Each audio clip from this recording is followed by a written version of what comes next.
How does the stock market work? Today, we'll talk about some beginner-friendly topics regarding how the stock market works in general. Please hit the subscribe button below.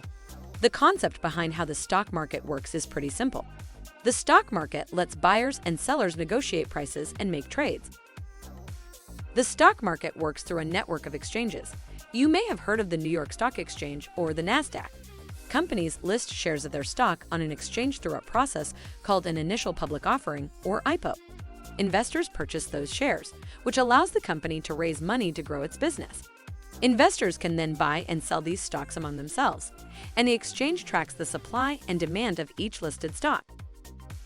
That supply and demand help determine the price for each security or the levels at which stock market participants, investors and traders, are willing to buy or sell. Buyers offer a bid, or the highest amount they're willing to pay, which is usually lower than the amount sellers ask for an exchange. This difference is called the bid-ask spread.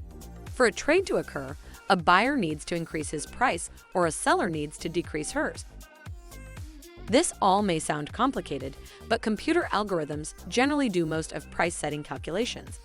When buying stock, you'll see the bid, ask, and bid-ask spread on your broker's website, but in many cases, the difference will be pennies and won't be of much concern for beginner and long-term investors.